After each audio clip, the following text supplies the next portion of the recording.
Si los saludo aquí por YouTube, por supuesto que no puedo darles la mano, pero en los tiempos de COVID probablemente es mucho mejor y prestar más atención a la limpieza e higiene en general. Al menos se puede obtener esta impresión cuando ven cómo en todos lados ofrecen desinfectantes y gel antibacterial. Pero ¿cómo fue antes? ¿Cómo se ayudaron las personas entre ellos? ¿O estaban indefensos para enfrentarse a las pandemias? ¿Cómo era la higiene en épocas anteriores? ¿Qué ha cambiado hasta el día de hoy y qué no? Y sobre todo, ¿qué podemos aprender de esto? Las respuestas a todo lo que tienen que saber ahora.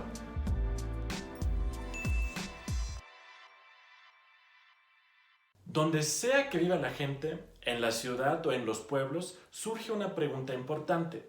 ¿Dónde debemos poner las cosas que ya no necesitamos? Y más precisamente, ¿dónde poner las heces? Hay muchos patógenos en las heces y la orina de humanos y animales. Realmente no pensamos en eso estos días.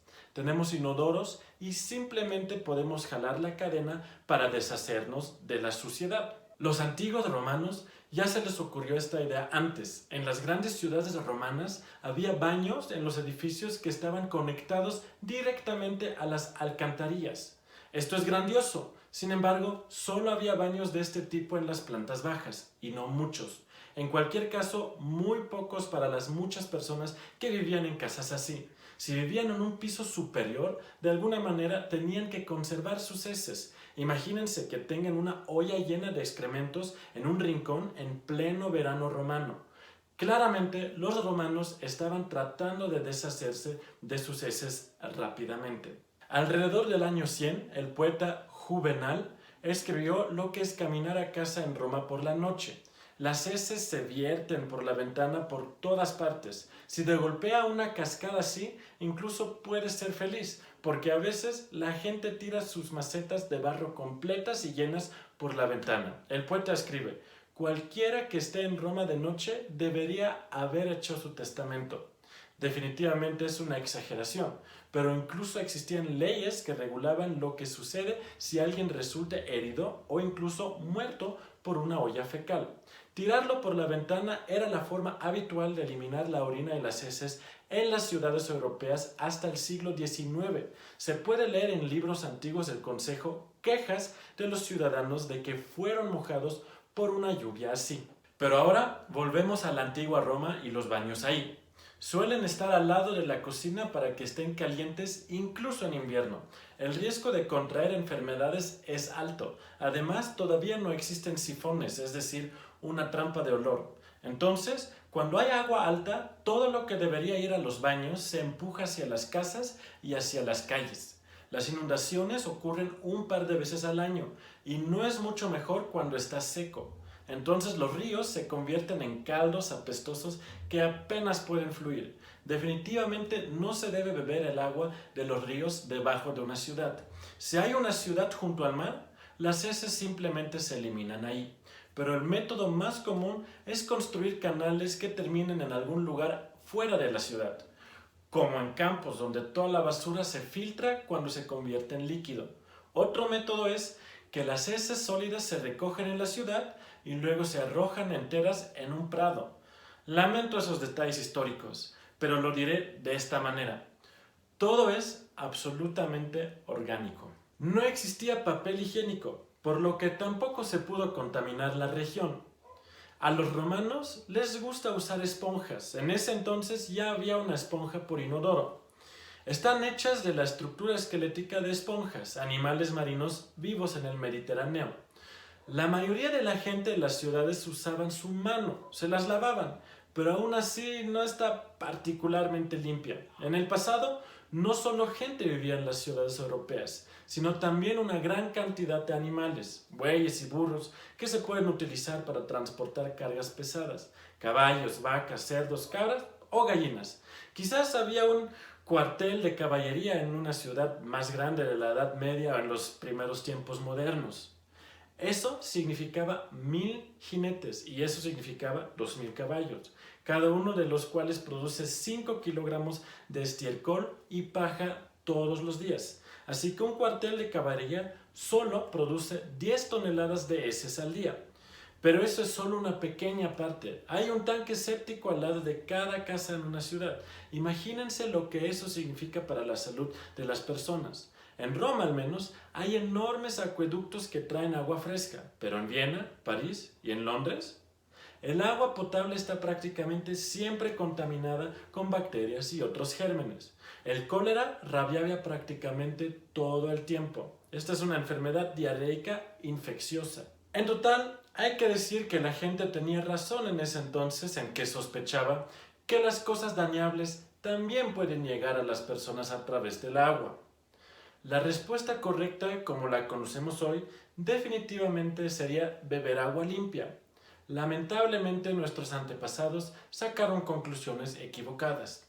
Entonces no sabían que estaban mal. Pensaban que estaba bien tener el menor contacto posible con el agua y no lavarse demasiado. Era un círculo vicioso. La gente tira basura en la calle, los patógenos llegan al agua subterránea. Cualquiera que luego beba el agua se enferma. Todos los médicos del pasado se refieren al conocimiento de Hipócrates, un médico griego que vivió alrededor de 400 a.C.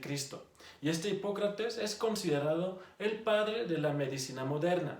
Quizás hayas oído hablar del juramento hipocrático, el voto de un médico. En cualquier caso, Hipócrates enseña que los diversos jugos del cuerpo humano, es decir, la bilis amarilla y negra, la sangre y el moco, están en una relación natural entre ellos. Si estás enfermo, esta relación está en desorden. La flebotomía, por ejemplo, debería ayudar contra esto, pero los médicos que practicaron la flebotomía desde la antigüedad hasta el siglo XIX desafortunadamente no ayudan a los pacientes en muchos casos, sino los debilitan. Hipócrates también enseña que el aire malo contaminado y los vapores venenosos de la tierra pueden enfermar a las personas. Que las enfermedades se pueden transmitir por el aire, eso es cierto, pero a través de virus y bacterias. La gente no sabía eso en ese entonces, ni siquiera que la peste se transmite a través de las pulgas y que ellas son portadoras de la bacteria. Pero algunas de las medidas que están tomando contra la peste aún ayudan, hasta cierto punto. Sobre todo una medida que aún hoy conocemos bien, la cuarentena. Eso ayuda a aislar a los enfermos. Esta cuarentena es mejor conocida por el libro Decamerone de Giovanni Boccaccio del siglo XIV. ¿De qué trata este libro? La peste está asolando Florencia y un grupo de jóvenes nobles se traslada al campo y espera a que pase la peste. Mientras tanto, las ciudades medievales cierran las puertas de la ciudad para que los enfermos de peste y la peste se queden afuera. Solo una rata con una pulga infectada no puede ser bloqueada. En general, los enfermos, si es posible, se apiñan fuera de las murallas de la ciudad y se alimentan con limosnas.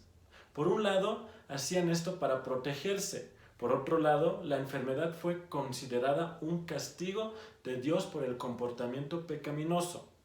Quien estaba enfermo era por su propia culpa. La peste como castigo por un comportamiento pecaminoso. Puede parecerles bastante ingenuo, pero cuando el SIDA y el VIH se dieron a conocer en la década de 1980, mucha gente reaccionó de manera muy similar.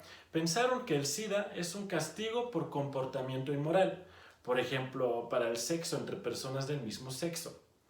Una vez más podemos ver, creemos que estamos mucho más avanzados que la gente de la Edad Media, pero mucho después hay los mismos y peligrosos prejuicios. Después de todo, tenemos medicamentos para muchas enfermedades. Medicamentos de esta manera no existían en la Edad Media. Los curanderos usaban hierbas y eso es bastante bueno. Las hierbas tienen ciertos efectos debido a sus ingredientes, pero la gente de la Edad Media no sabía nada sobre los ingredientes. Pulmonaria se usa para el dolor de pecho simplemente porque sus hojas parecen pulmones. Hasta el siglo XIX, el nivel de conocimiento no era mucho mayor. Suena aterrador, pero durante este tiempo los médicos apenas aprendieron a lavarse las manos. En 1847-48, el médico Ignaz Semmelweis descubrió que las madres de su hospital se estaban muriendo de sepsis puerperal, porque los médicos que las ayudaban a veces ni siquiera se lavaban las manos. Existían médicos que primero diseccionaron los cadáveres y luego ayudaban con un parto. Los colegas de Semmelweis están indignados, les resulta irrazonable lavarse las manos. ¡Qué pérdida de tiempo!, dicen. Pero finalmente todo sucede muy rápido. La ciencia promueve las condiciones higiénicas. En 1865, el médico escocés Joseph Lister comenzó a utilizar herramientas desinfectadas en los quirófanos. El efecto: ya no muere la mitad de los pacientes de una infección después de una operación, es decir, 50 de cada 100 pacientes, ahora ya solo son 10 a 20. Lister ya está experimentando con penicilina, un moho.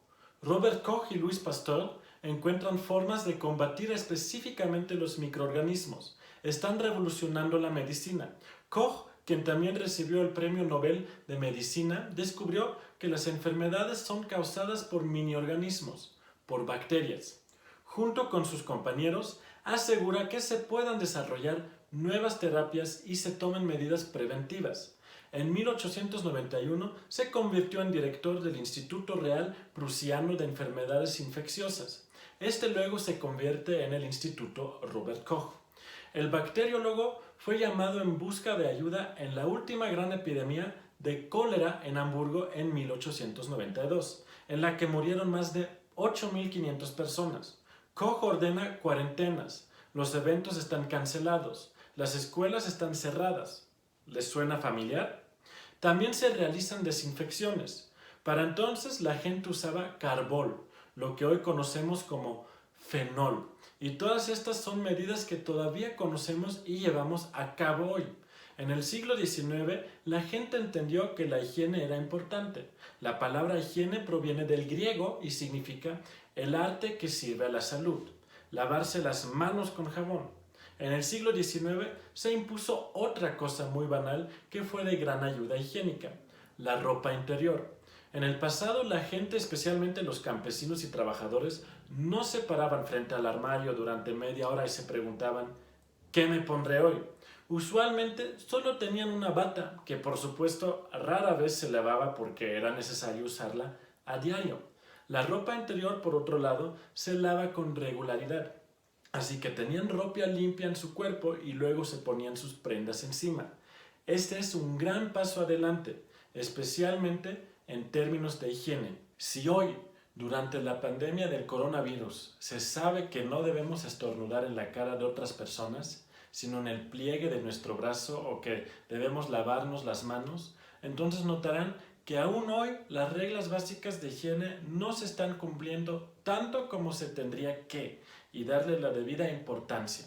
Así que, por favor, la gente ha sufrido malas condiciones higiénicas durante siglos, murieron de epidemias durante siglos. Desde hace más de 100 años contamos con conocimiento y técnicas específicas que son sumamente beneficiosas para nuestra salud y la de otras personas. Si hoy en día la gente no se lava las manos después de ir al baño, entonces ¿cómo en la antigua Roma? Bueno, la verdad, eso no es cierto. Los romanos se lavaron las manos. Eso ciertamente no nos protege contra todo, pero es de gran ayuda. Eso como un pequeño consejo de higiene al final. Lavarse las manos siempre es bueno, no solo en tiempos de corona u otras pandemias. Gracias por su atención y hasta la próxima.